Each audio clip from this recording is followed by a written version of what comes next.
యేసు నామంలో మీకు శుభములు సమృద్ధిగా కలుగునుగాక. మధురం నీ వాక్యం అనే కార్యక్రమానికి స్వాగతం. ఈరోజు మనం జీవిత విలువలు అనే అంశం 28వ భాగం ధ్యానించుకుందామండి. మధురం మధురం నీ వాక్యం నా త్రోవకు దీపం నీ వాక్యం. ఈరోజు బిడ్డ, నేను నీకు బంగారు భవిష్యత్తును నిర్ణయించితిని.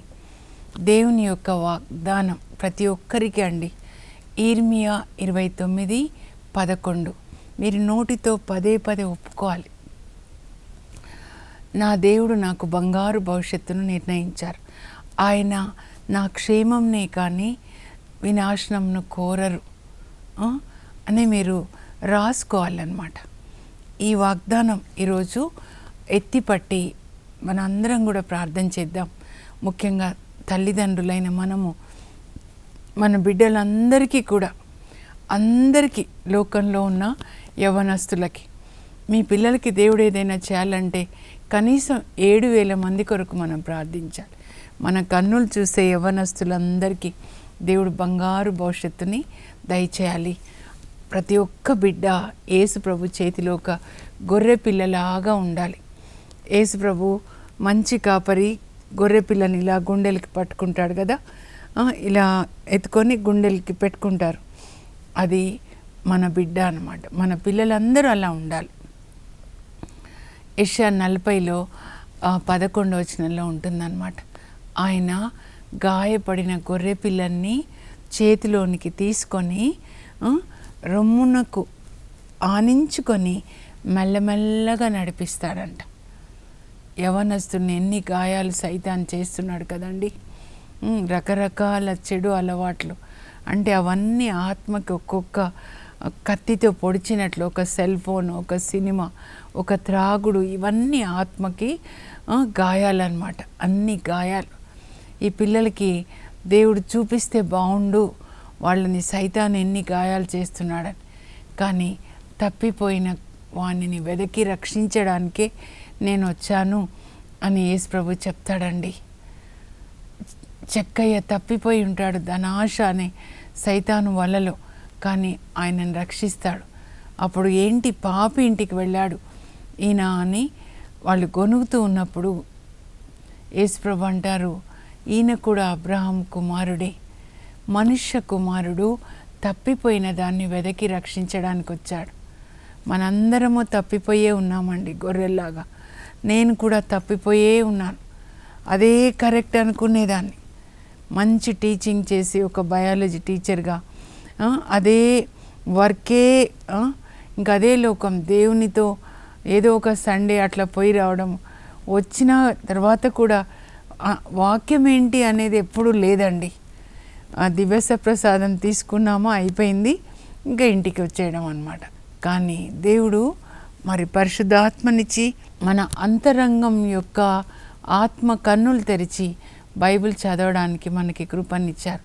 పరిశుద్ధాత్మ మన ఆత్మని గర్భం ధరించి మన ఆత్మకి అన్ని అవయవాలు వచ్చిన తర్వాత మనల్ని కంటాడనమాట.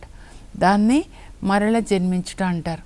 అప్పుడు పరిశుద్ధాత్మ ఒక తల్లిలాగా దేవుని యొక్క వాక్యం అనే పాలతో మన ఆత్మని పోషించి పెంచుతాడు. మనకి నడకలు నేర్పిస్తాడు.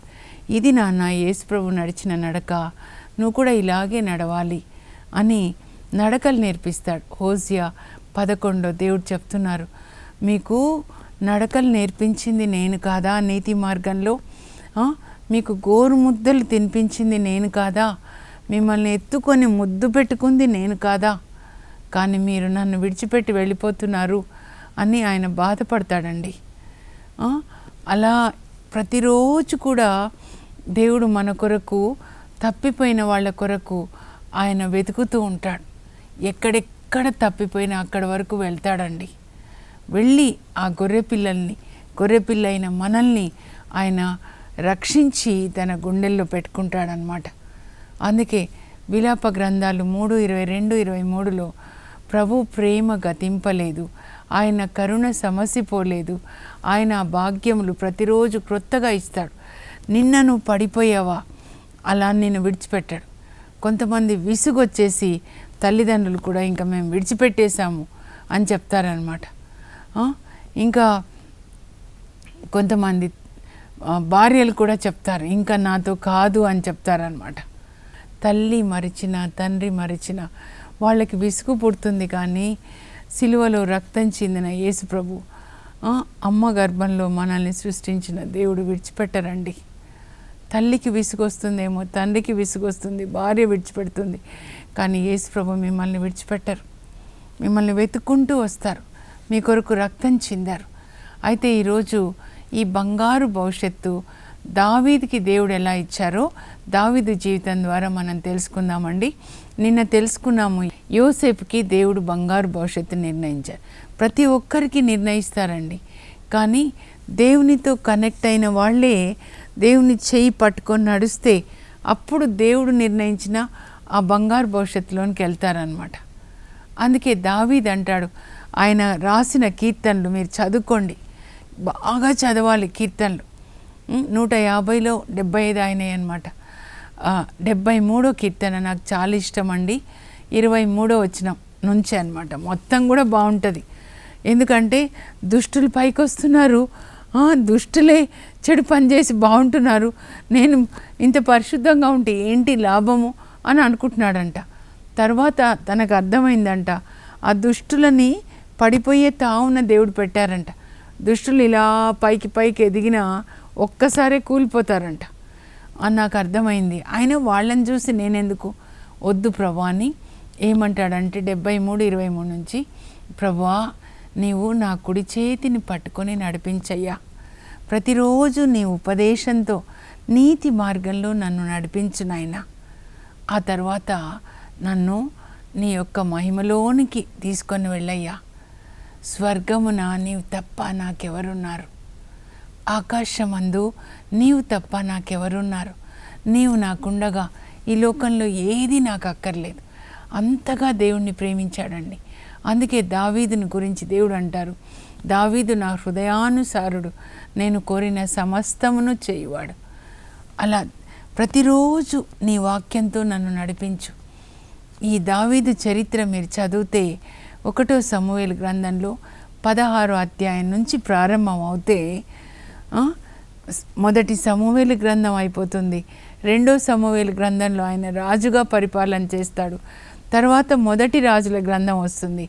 అక్కడ ఆయన వృద్ధుడైపోతాడు, తన కొడుక్కి బోధన చేస్తాడు.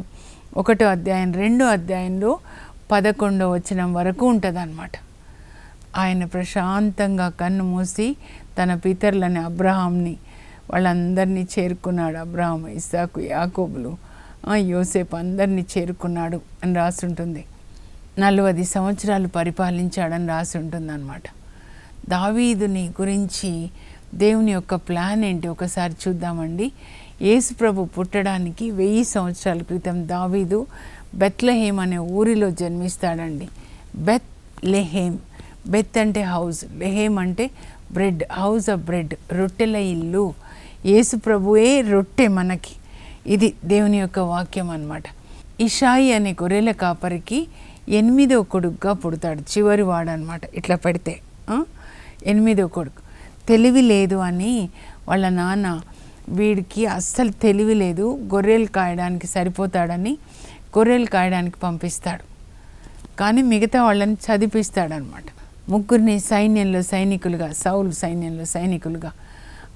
ప్రతి మనిషి విషయంలో 3కి ప్లాన్ ఉంటుందండి. దేవునికి ప్లాన్ బంగారు భవిష్యత్తు, మనుషులకి ప్లాన్ అన్నమాట. వాళ్ళ నాన్నకి ఏంటి ప్లాన్ అంటే దావీదు విషయంలో వీడు గొర్రెలు కాయడానికి సరిపోతాడని. సైతాను కూడా ప్లాన్ ఉంటుంది అన్నమాట, ఎట్లా నాశనం చేయాలని. సైతాను మనల్ని నాశనం చేయాలని కోరుకుంటాడు. దేవుడు మనకి బంగారు భవిష్యత్తునిచ్చి మనల్ని ఉన్నత స్థానంలో ఉంచాలి. దేవుని ప్లాను, మనుషుల ప్లాను, సైతాన్ ప్లాన్, ఈ 2 కూడా జరగవు, కానీ దేవుని ప్లాన్ జరుగుతుంది. ఎందుకంటే దావీదు గొర్రెలు కాచుకునే సమయంలో చిన్నవాడు, 12 సంవత్సరాలకే వాళ్ళ నాన్న పంపించుంటాడు అనమాట.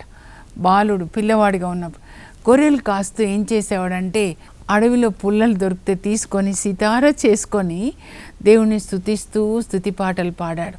అవే ఇప్పుడు కీర్తనల గ్రంథం అయిపోయిందనమాట. అవి వినడానికి దేవుడు వచ్చారు. ఎవ్వరూ లేరు మనుషులు. ఒంటరిగా ఉన్నప్పుడు దేవుని స్తుతించాడు. అది అసలైన స్థుతి అండి. నలుగురు ముందు చేసే స్థుతి ప్రార్థన కాదు. ఒంటరిగా ఉన్నప్పుడు మత్తయి 6లో యేసుప్రభు చెప్తారనమాట.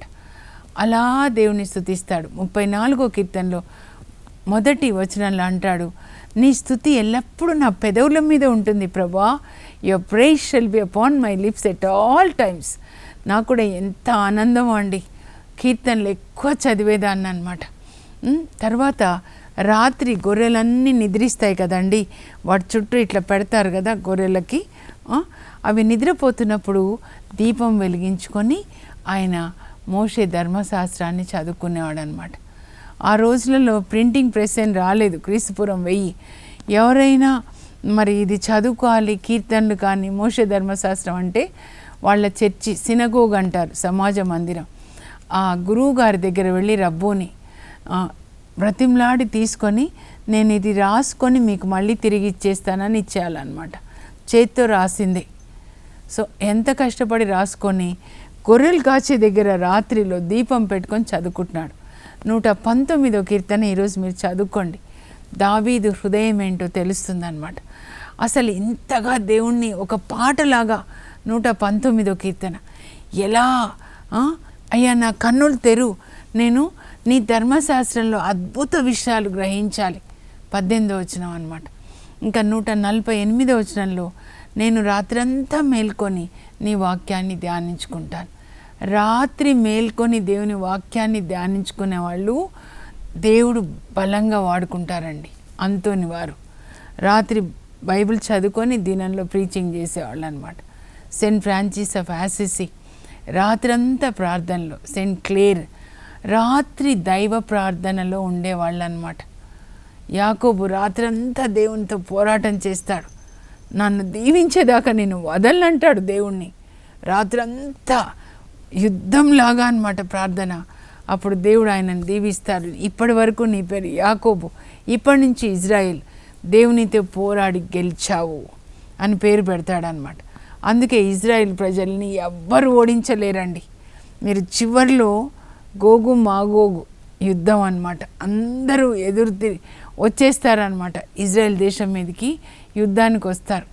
ప్రకటన గ్రంథంలో చదివితే అప్పుడు దేవుడు ఏం చేస్తారంటే పరలోకం నుంచి అగ్నిని కురిపించి సైతాను వీళ్ళందరినీ పోగు చేసుకొని వస్తాడు. రష్యా ఇంకా అంతా కూడా అందరినీ పోగు చేసుకొని యుద్ధానికి వస్తే ఆ అందరి మీద అగ్ని వర్షాన్ని కురిపించి వాళ్ళని నాశనం చేస్తాడు.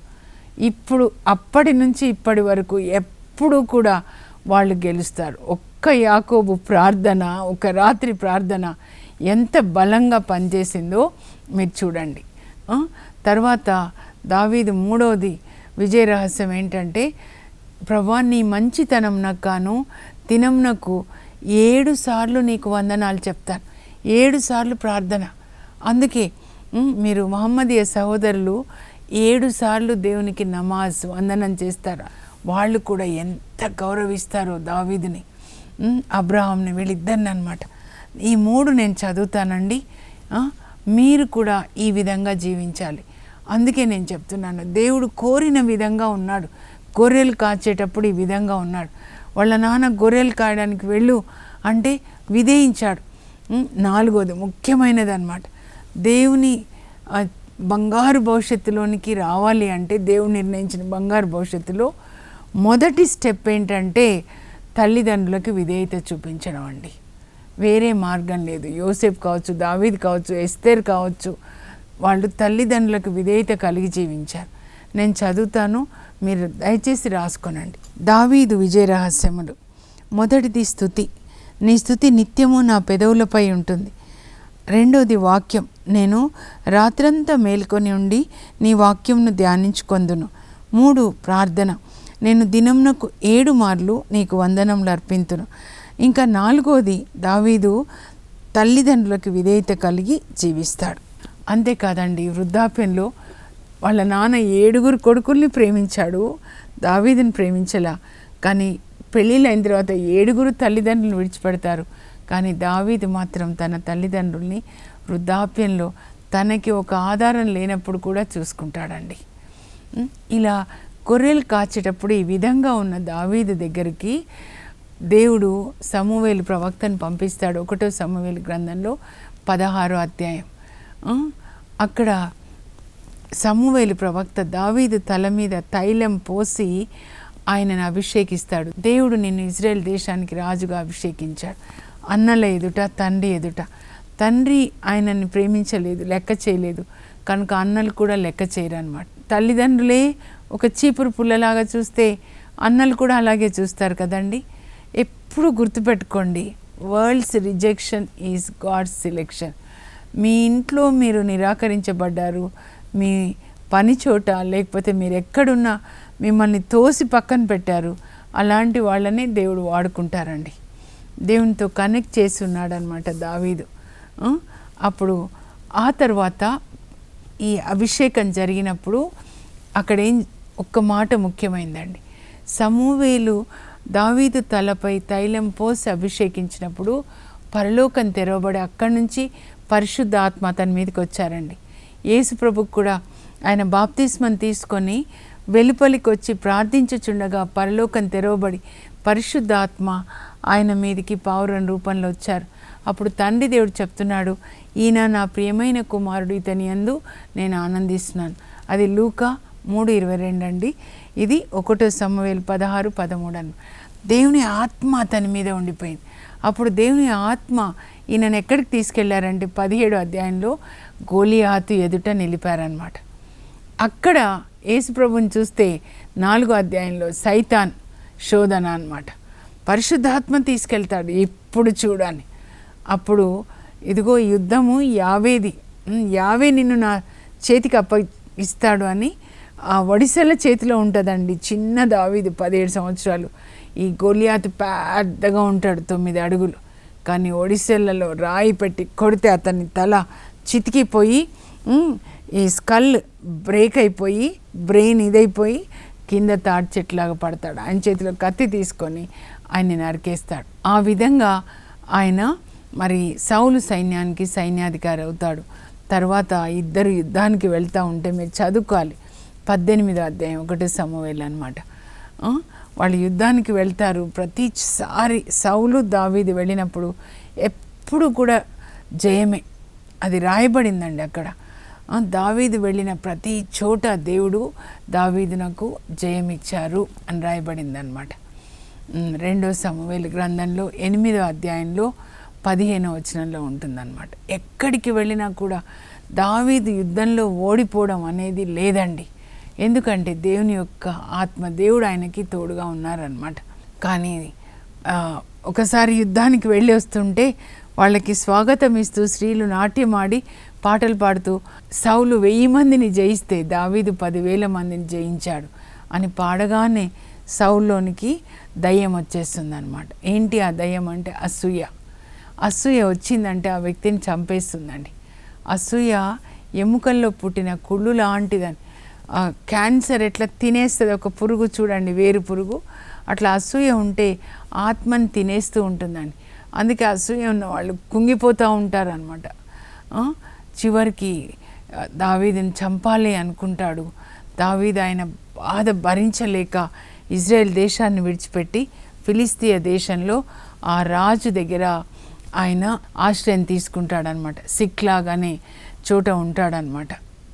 అంత బాధ పెడతాడు 13 సంవత్సరాలు. సేమ్ యోసేఫ్కి అలాగే జరిగింది కదా, 17 నుంచి 30 వరకు. దావీదుకి కూడా అంతే, ఎన్ని కష్టాలు. కానీ సౌలు యొక్క పెద్ద కొడుకు జొనాథన్ ఒక మంచి ఫ్రెండ్ లాగా, ప్రాణ స్నేహితుడిలాగా ప్రేమిస్తాడు. మనకు ఒక ప్రమాదం, సౌలు వల్ల ప్రమాదం ఉండింది దావీద్కి, కానీ అదే చోట జొనాథన్ దావీదుని కాపాడతారు. దేవుని యొక్క కృప అండి. మనకి ఎక్కడ ప్రమాదం ఉంటుందో అక్కడ మనల్ని కాపాడే వ్యక్తుల్ని కూడా దేవుడు మనకిస్తారు. మనం దేవునిలో ఉంటే, దేవుని చిత్తంలో ఉన్నప్పుడు దేవుడు మనల్ని కాపాడతారనమాట. ఇంకా తర్వాత సౌలు అతని కుమారులు మరణిస్తారండి యుద్ధంలో. 1 సమూయేలు గ్రంథంలో చివర్లో అనమాట. ఇంకా 2 సమూయేలు గ్రంథం వచ్చేసరికి 2వ అధ్యాయానికి వచ్చేద్దామండి. అక్కడ 1వ వచనంలో దావీదు ఏది చేసినా పసిపిల్లవానిలాగా దేవుణ్ణి అడుగుతాడు. ప్రక్కనే ఎప్పుడు యాజకులు ప్రవక్తలు ఆయన చుట్టూ ఉంటారు. అదే ఆయనకి రక్షణ. ఏదన్నా చేయాలంటే ప్రవక్తల్ని అడుగుతాడు, యాజకుల్ని అడుగుతాడు అన్నమాట.